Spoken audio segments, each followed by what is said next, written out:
Hello friends, राजवीलमध्ये आपलं स्वागत आहे. आजचा क्लासचा आपला तिसरा दिवस आहे. मी जसं की तुम्हाला मागच्या व्हिडिओ सांगितले होते की आपण डायरेक्ट कापडावरती कटिंग आणि स्टिचिंग बघणार आहोत. मागच्या व्हिडिओमध्ये आपण हे पेपर पॅटर्न कटिंग केलं होतं. तर जर तुम्हाला डायरेक्ट पेपर पॅटर्न ठेवून कटिंग करायचं ह्याच साईजसाठी तर आपण हुबेहूब मेजरमेंट ठेवून आपण कटिंग करू शकतो. पण आजच्या व्हिडिओमध्ये आपल्याकडे पेपर पॅटर्न रेडी आहे. जसं की मी तुम्हाला मागच्या व्हिडिओ सांगितलं होतं की आपण डायरेक्टली ठेवून हे कट करून ब्लाऊज स्टिच करू शकतो.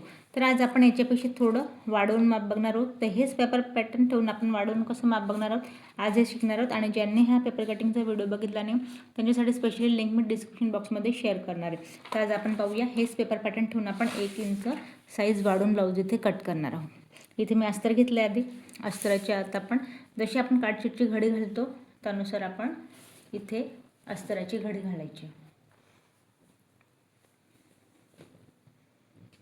ही मी डबल घडी घातली आहे आणि बंद बाजू माझ्याकडून ठेवून घेतली. पेपर पॅटर्न सेम आपल्याकडे आता 32 साईजचं पेपर पॅटर्न आहे आणि मी 34 साईजचं ब्लाऊज इथे स्टिच करणार आहे. तर कसं आपण हे पाहूया. इथे आपल्याकडे पेपर पॅटर्न. आता पेपर पॅटर्न ठेवताना कसं ठेवायचं आहे तर बघा,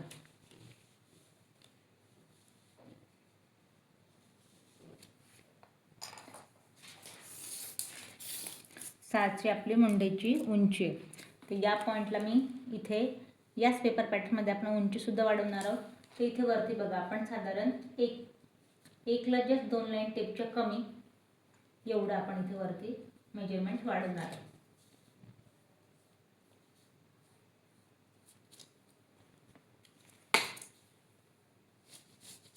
या पॉईंटने आपल्याला बघा मी डबल फोल्ड कापड ठेवला आहे. 1 इंच आपण एक्स्ट्रा घेतोय. 1 इंच एक्स्ट्रा इकडे पण आपण वाढवलंय. इथे मी उंचीमध्ये वरती अर्धा इंच वाढवलंय. इथे पण खाली आपण उंचीमध्ये अर्धा इंच वाढवणार आहोत.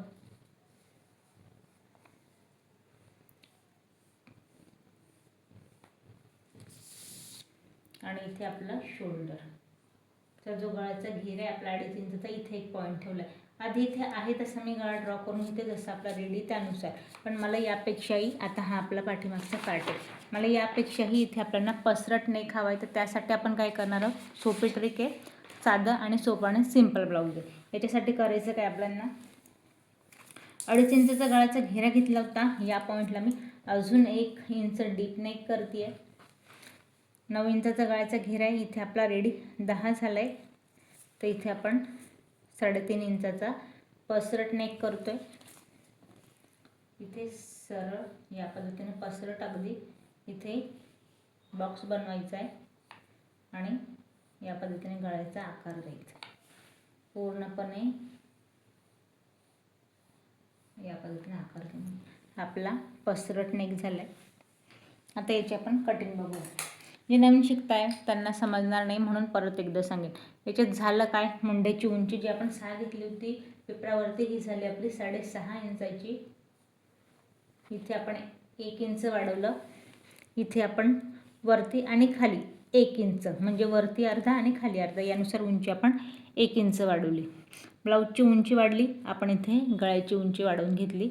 या पद्धतीने खाली बघा, खाली इथे अर्धा इंच पट्टी फोल्डून पाठीमागची जी पट्टी असणार आहे रेडी ती आपली असणार इथे 4 इंचाची. तर हे लक्षात घ्यायचं. आता जसं की डायरेक्टली कपड्यावरती आहे त्याच्यामुळे मी तुम्हाला ते कटिंग करून दाखवते.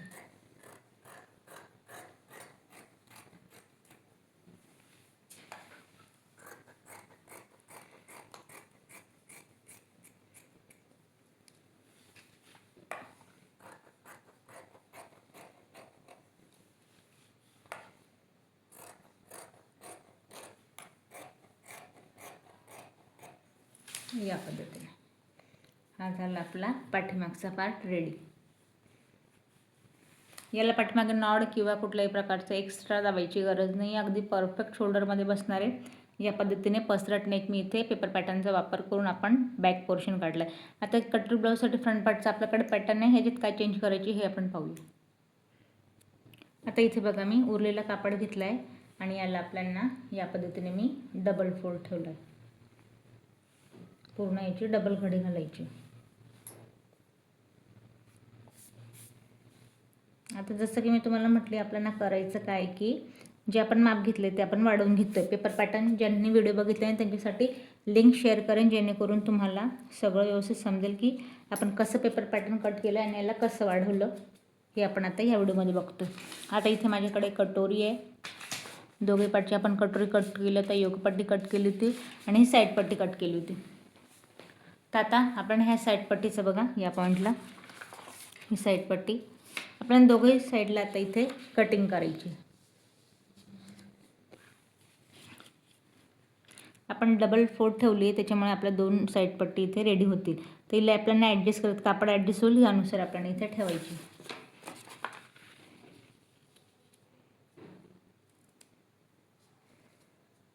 तर बघा आता हिला कशी वाढवायची आधी आपण हे पाहू. खाली जसं आपण शोल्डरमध्ये बघा अर्धा इंच वाढवलं, तसं आपल्याला ही जो साईड कटिंगवाला पॉईंट आहे इथून वाढवायचं अर्धा इंच. खाली या पॉईंटला पण आपल्याला वाढवायचं अर्धा इंच. इथे आहे तसं ठेवायचं आहे.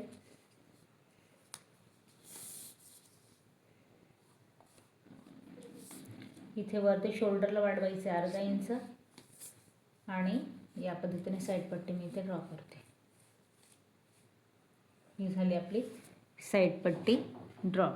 आता बघा कटोरीसाठी, कटोरी आहे आपली 5.5 इंचची, तर आपण 6ची कटोरी हवी. आता कटोरी कशी वाढवायची आहे, तर कटोरीसाठी सोपी ट्रिक सांगेन तुम्हाला मी. इथे आहे तशी आपल्याला घ्यायची आहे. फक्त साईड पॉईंटला अर्धा इंच मी इथे पसरवून घेतली. या पॉईंटला फिक्स टक्स असणारे, उंची सेम असणाऱ्या टक्सची फक्त जिथे 5.5ची आहे ते 6 इंचाची आपल्याला कटोरी हवी. तर मी इथून अर्धा इंच वाढवली आहे. या पॉईंटला पण आपण अर्धा इंच इथे वाढवली आहे. बाकी मेजरमेंट सेम.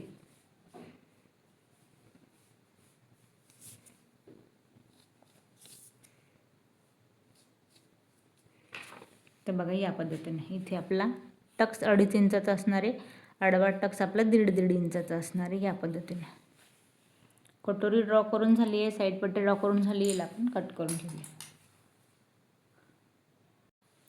तर इथे बघा आपण ड्रॉ केलं आहे. आता दोघे पार्ट आपण इथे कट करून घेऊया.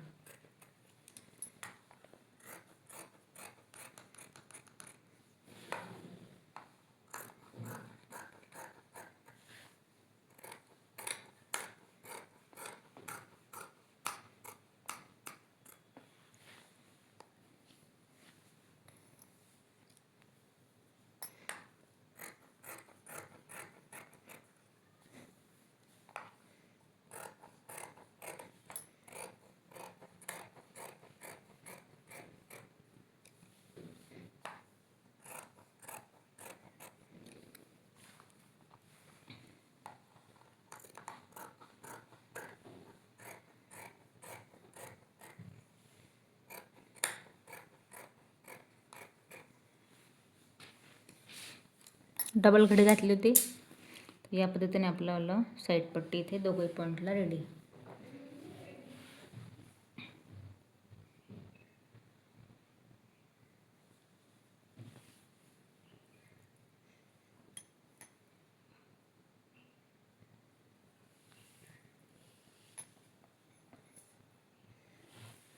तर बघा आता कटोरी झाली आहे, साईड पट्टी झाली. आता योगपट्टी, योगपट्टी कशी वाढवायची आहे तर आपण योगपट्टी ठेवूया. इथे आपण आम्ही अस्तराचा पार्ट घेतला आहे, याला आपल्याला या पद्धतीने डबल फोल्ड ठेवायचं आहे.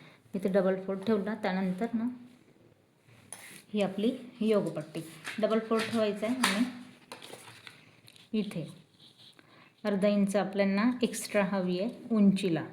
साईड पॉईंटपासून आपल्याला 1 इंच एक्स्ट्रा हवी आहे साईडला. आता याच मापाने जसं की म्हटले आपल्याला 34 साईजसाठी आपण तयार करतो. पेपर पॅटर्न आहे 32 साईजचा.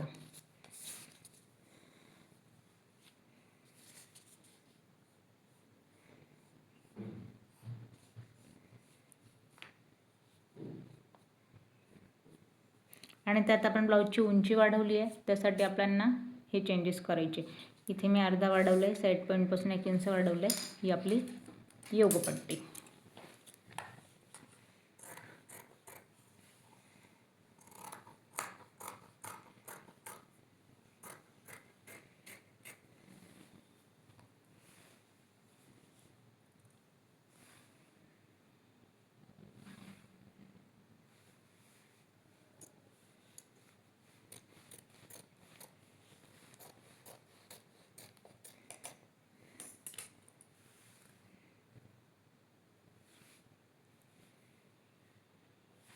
योगपट्टी आपली रेडी आहे. आता बघा आपल्याला स्लीव कट करायची.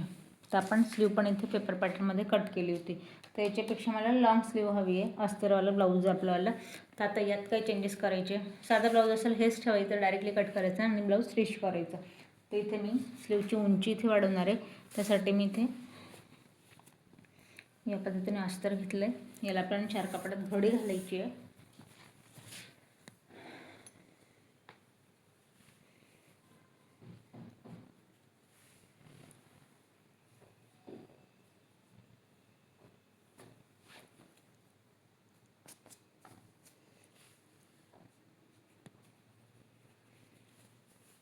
या पद्धतीने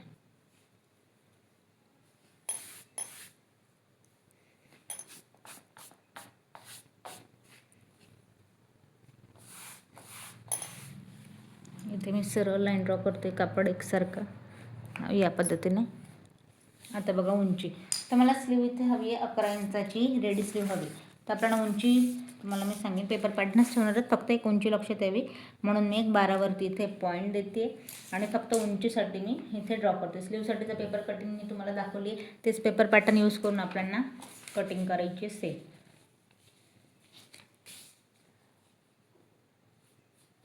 फक्त अर्धा इंच इथे साईड पॉईंटपासून मी वाढवते या पॉईंटला. इथे मुंड्याची जी उंची आहे, दंडघेर आहे, दंडघेर बघा आता इथे वाढल्यामुळे इथे आपला आता 5.5 इंचाचा, इथे आहे 5 इंचाचा. तर फारसा फरक नाही, किंचितचं फक्त आपल्याला इथे निमुडतं घ्यायचं आहे. साधारण एक अर्धा इंच आपल्याला या पॉईंटपेक्षा इथे कमी घ्यायचं या पद्धतीने. परत एकदा तुम्हाला माप घेऊन दाखवेन. तर बघा इथे दंडघेर आहे आपला पूर्ण, बघा दंडघेर आहे आपला इथे 10 इंचाचा. तर 5चा निम्मा पार्ट आणि इथून पुढे मार्जिन. तर या पद्धतीने आपण हे ड्रॉ केलं. स्लीव जी आपण उंची इथे वाढवून घेतली, तर हिला या पद्धतीने आकार द्यायचा.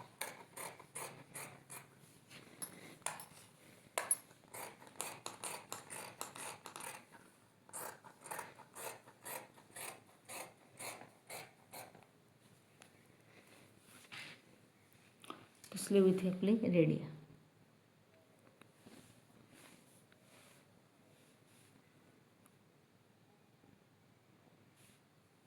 आता बघा इथे मी पूर्ण जे ब्लाऊज आहे ते आपण इथे कट करून घेतले. ब्लाऊज आपलं इथे आता जे पेपर पॅटर्न होतं ते ठेवून आपण इथे ब्लाऊज पूर्ण कट करून घेतले या पद्धतीने.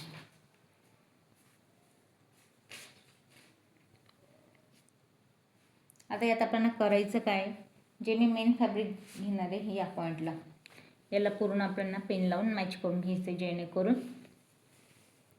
जे नवीन शिकताय त्यांना ब्लाऊज स्टिच करायला प्रॉब्लेम होणार नाही. तर या पद्धतीने जो पार्ट साडीचा आपला सरळ आहे त्या बाजूने आपल्याला पीसेस सरळ ठेवायचे आहे. ते या पद्धतीने. आणि इथे पाठीमागचा जो पार्ट आहे, पाठीमागे काटेतील या पॉईंटने आपल्याला याला इथे मॅच करून घ्यायचं आहे.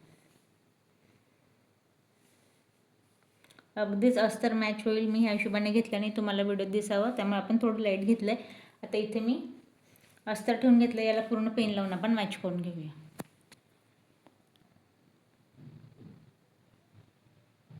आता इथे बघा आपण पेन लावून घेतलं आहे. आता इथे आपल्याला पेन मिळतात, त्यामुळे मी आता इथे पेन लावायला लागले. जेव्हा मी क्लास 9वीपासून मी क्लास इथे लावला होता तेव्हा जे टीचर आमच्यावाल्या तर डायरेक्टली मला इथे मोठे मोठे इथे टाके घेऊन ब्लाऊज हे अस्तराला मॅच करायला लावायचे. पण आता सोपी पद्धत आहे आपल्याकडे, पेन आहे, आपण पेन लावून या पद्धतीने याला मॅच करू शकतो. कारण का हे व्यवस्थित बसेल, मॅच होईल आणि कापड हा हलणार नाही. या पॉईंटला आपण हे सोपं जातं.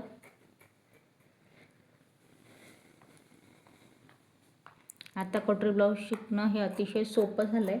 आमच्या वेळेस आम्हाला 15 दिवस फक्त कागद फाडण्यात जायचे, तेव्हा कुठे एका महिन्यात आम्ही एक ब्लाऊज इथे शिवत होतो.